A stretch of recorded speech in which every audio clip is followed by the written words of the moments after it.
جی میں اس وقت موجود ہوں ICC پریزیڈنٹ جہاں آج PSL 2017 کی ڈرافٹنگ ہو رہی ہے، اور میرے ساتھ موجود ہے جاوید اپنے کے ساتھ جو کہ اون کرتے ہیں پشاور زلمی کو. اپنے صاحب کیسے دیکھ رہے ہیں آپ 2017 کے PSL کو؟ آپ نے نیو پک جو ہے وہ کوئی دی ہے یا آپ اسی ٹیم کو جو ہے وہ آگے لے کے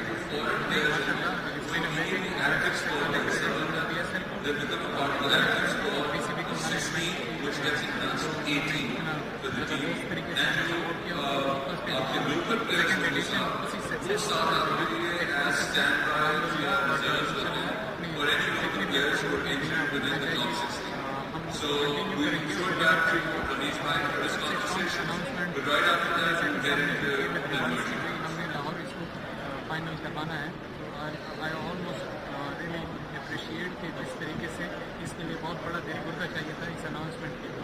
تو یہ ایک راستہ ہوگا اور لیگس کی اناؤنسمنٹ کے لیے انشاءاللہ. And same time for Peshawar Zalmi ہمارے پاس جتنے بھی نئے پلیئرز آئے یا وہ پرانے پلیئرز تھے, it will be a winning combination over. اور شاہد افریدی, محمد اکرم اور Darren Sammy is right now our new captain ماشاءاللہ. And we will announce all the good decision for Peshawar Zalmi. Younis Khan کو آپ نے جو ہے وہ پک کیا ہے. یونس خان کی اس کی کیا ریزن تھی, اس کے بہائنڈ کیا اسٹوری تھی, وہ کیا ریزن تھی گیبرس کی وجہ سے آپ نے Younis Khan no doubt he is a living legend. اور یونس خان کا ہم پہ بہت بڑا قرض ہے, پشاور زلمی کے اوپر بہت بڑا قرض ہے. اس قرض کا نبھانا ہمارے لیے ضروری اس لیے تھا کیونکہ یونس خان کا تعلق اس مٹی سے ہے.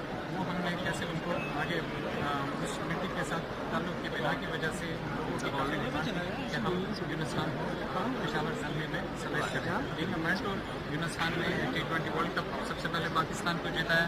اس کے ساتھ ہی یونس خان کی جتنی بھی ہم تعریف کریں وہ کم ہے. تو Younis Khan will be a very good mentor for Peshawar Zalmi. جیسے کہ آپ بھی بتا رہے تھے کہ نجم سیٹھی صاحب نے بھی اناؤنس کیا ہے کہ انشاءاللہ پورے پاکستان کی جو نظریں ہیں وہ PSL پہ ہے. کیا ہم امید کی جا سکتی ہے کہ زندہ دلانے لاہور جو ہے انشاءاللہ جو PSL کے فائنل کا میلہ ہے وہ لاہور شتابی اسٹیڈیم میں سجے گا؟